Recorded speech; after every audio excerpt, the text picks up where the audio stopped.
ओम शांति। अव्यक्ति परिवार में आपका स्वागत है। आज है दिन 16। आज जन्माष्टमी का दिन है, तो सभी को जन्माष्टमी की बहुत बहुत मुबारक हो। बाद में हम जन्माष्टमी के प्रति भी दीदी से भी सुनेंगे और कुछ हम दिखाएंगे भी। तो आज का टॉपिक है सहज योगी बनना है तो परमात्म प्यार के अनुभवी बनो, बेहद का वैराग्य और बाप के प्रेम में लवलीन अवस्था। आज का विषय है एक तरफ बेहद का वैराग्य हो, दूसरी तरफ बाप के समान बाप के लव में लवलीन रहो। एक सेकंड और एक संकल्प भी इस लवलीन अवस्था से नीचे नहीं आओ। ऐसे लवलीन बच्चों का संगठन ही बाप को प्रत्यक्ष करेगा। आप निमित्त आत्माएं पवित्र प्रेम और अपनी प्राप्तियों द्वारा सभी को श्रेष्ठ पालना दो, योग्य बनाओ और अर्थात योगी बनाओ। अभी हम मोहिनी दीदी से सुनेंगे।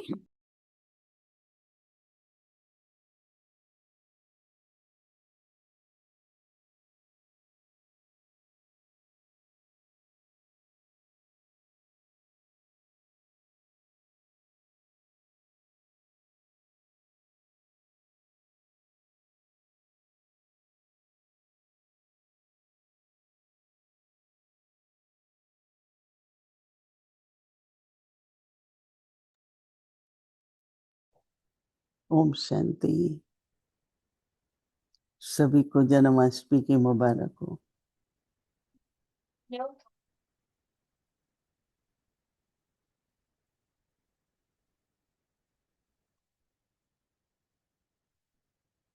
सभी स्थानों पर अपने अपने प्रकार से हम जन्माष्टमी मनाते हैं। ऐसे तो सभी का श्री कृष्ण से प्यार तो बहुत है। ब्रह्मा बाबा तो बस यही कहते रहते थे, कल मैं जाके ये बनूंगा, कल मैं ये जाके बनूंगा। बाबा ने कभी भी, चाहे बाबा की इतनी आयु थी, पर बुरापन नहीं महसूस किया। बाबा के मन में कभी भी नहीं आता था कि अभी मैं वृद्ध हूँ। बाबा अंत तक जमीन पर भी बैठते थे और पहले जो आपने हिस्ट्री हॉल में देखा होगा सबने कि वो गद्दियों की तरह बनी हुई है, उसमें न हाथ का सपोर्ट है न बैक का है, और बाबा उसी पर ही बैठ के मुरली चलाते थे। मामा भी बैठती थी और बाबा ऐसे टांगे नीचे करके नहीं बैठता था, बाबा अलती पलती बैठता था एकदम ठीक से। और तो बाबा ने लक्ष्य रखा था। एक बार बाबा बैठे थे, उठ रहे थे, तो सोचा हाथ दूं बाबा को, तो बाबा ने कहा तुम मुझे बुढ़ा देखती हो। मैंने कहा नहीं, फिर भी मेरे को ऐसा लगा कि बाबा को बहुत, क्योंकि मानसिक स्थिति में जो ईश्वरी नशा था, क्या मुझे बनना है, तो उस कारण बाबा का चेहरा भी, शरीर में भी वो जो आयु के अनुसार वृद्ध अवस्था दिखती है वो नहीं दिखती थी। बाबा सदा पूरी तरह से हर्षित। जब शुरू में बाबा ने शुरू किया और पिकेटिंग होती थी, उस समय बाबा का चेहरा और इस समय बाबा का चेहरा कोई फर्क नहीं था। एक बार बाबा की कोई रिश्तेदार बहन थी, वो मुझे एयरपोर्ट पर मिली, तो बोला कि क्या सीक्रेट है, ये दादा सेम ही है। उनकी रिलेटिव थी। तो चेहरा थका हुआ ना हो, उदास ना हो, नहीं तो क्या होता है कि ऐसा लगता है इनको खाना नहीं मिलता ठीक से, शायद नींद नहीं मिलती, मतलब इस तरह के संकल्प औरों को चलते हैं। तो इसलिए अपना, दादी जान की कहती थी, चेहरा सदा ठीक रखो। वैराग्य और प्रभु प्रेम।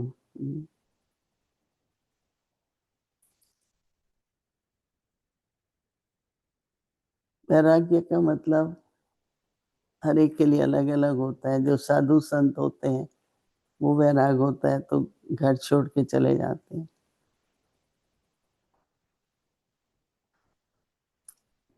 और एक होता है कि आप, जैसे हमारे बाबा थे, हर बात में इंटरेस्ट लेते थे, भोजन में भी, फल में भी, पक्षियों में भी, पेड़ पौधों में भी।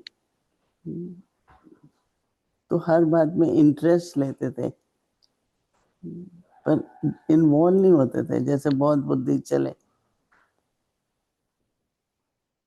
तो बहुत बुद्धि नहीं चलती थी। तो ये बहुत जैसे कि एक अच्छी बात है कि सब कुछ करो। शुरू में जब वैराग आता है तो कई, खासकर छोटी आयु में, कुमार होंगे, कुमारी होंगी, तो सब देखते हैं क्या हो गया आप लोगों को, क्या हो गया आप लोगों को। क्योंकि हम ऐसा जैसे नहीं, बेरुख दिखाते हैं, जैसे हमें इंटरेस्ट नहीं है। अगर माँ बाप को भी देखें लौकिक में, सभी को रोक लगती है, पर वो लोग कोई बुरी भावना से तो नहीं कर रहे हैं ना कुछ भी। उनको ये लगता है क्या होगा, इनका भविष्य क्या है। बेशक वो अपने कुल का भी ध्यान रखते हैं। तो मैं तो, हमारे पास तो रोज रात को अदालत लगती थी, तो मैं कुछ नहीं कहती थी। मैंने कहा वो अपनी ड्यूटी बजा रहे हैं, क्योंकि समाज भी उनके पीछे लग जाती है, तो एक चिंता भी बनती है। तो अगर हम कुछ कह दें या हमें आपसे कोई मतलब नहीं है, बहुत दुख होता है ना। एक तरीका होता है समझ से अपने लौकिक परिवार में चलने का। तो पहले सहयोगी बनते हैं, फिर योगी भी बन जाते हैं।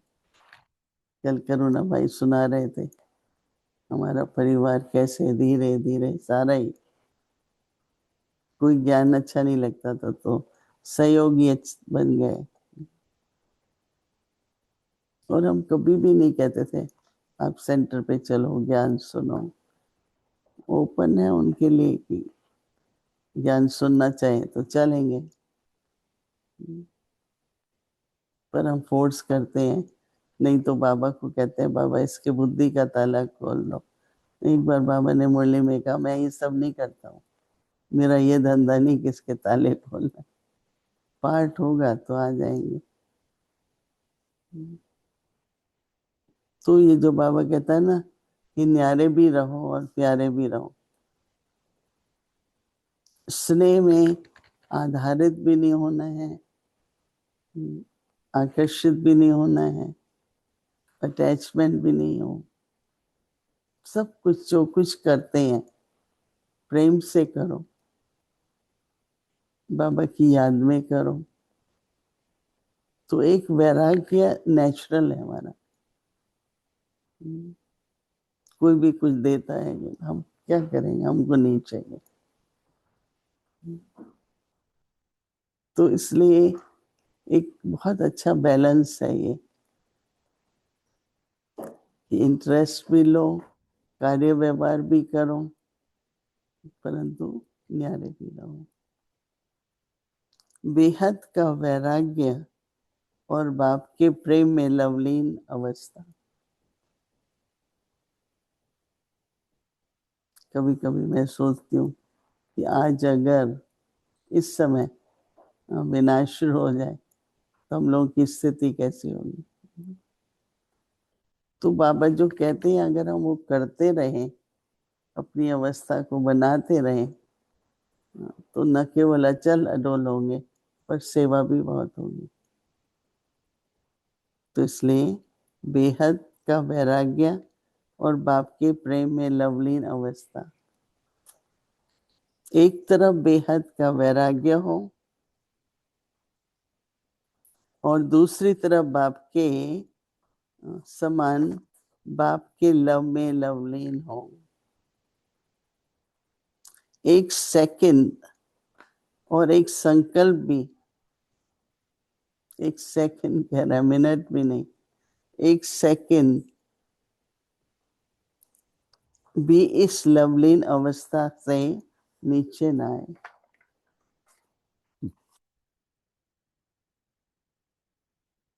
तो बाबा कहते हैं कि ऐसे लवलीन बच्चों का संगठन ही बाप को प्रत्यक्ष करेगा।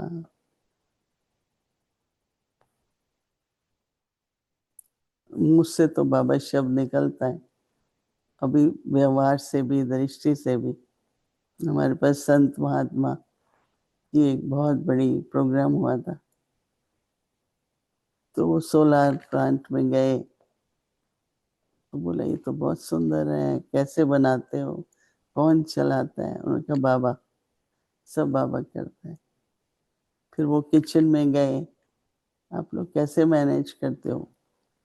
बाबा कर रहे हैं। फिर तीसरी जगह गए तो बाबा कर रहे हैं। तो उन्होंने कहा जहाँ जाते हैं बस सब बाबा बाबा ही कहते हैं। तो ये फिर वो कहते हैं अच्छा कौन बाबा? तो मुंह से इतना तो निकले, हाँ, कि बाबा करता है। तो बाबा कहते हैं कि आप निमित्त आत्माएं पवित्र प्रेम और प्राप्तियों के द्वारा सभी को श्रेष्ठ पालना दो। पवित्र प्रेम, आत्मिक प्यार, रूहानी प्यार पवित्र होता है ना। आत्मा आत्मा से तो अपवित्रता की बात नहीं, जब देह आता है ना। इसलिए बाबा क्या कहता है, देह सहित देह के सर्व संबंध, देह सहित।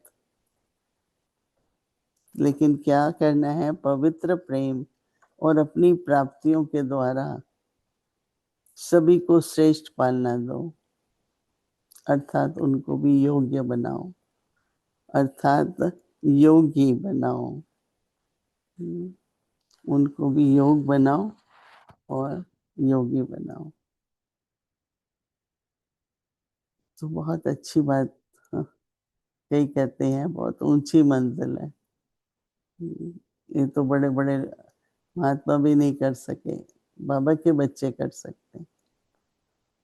बाबा की ज्ञान देते हैं, साथ देते हैं, गाइड करते हैं, ले जा रहे हैं। तो ऐसे बाप टीचर सदगुरु के हम बच्चे हैं, तो हमारे लिए कठिन नहीं है। नेचुरल सहज पुरुषार्थ करते रहो, निरंतर करो। ठीक है। ओम शांति।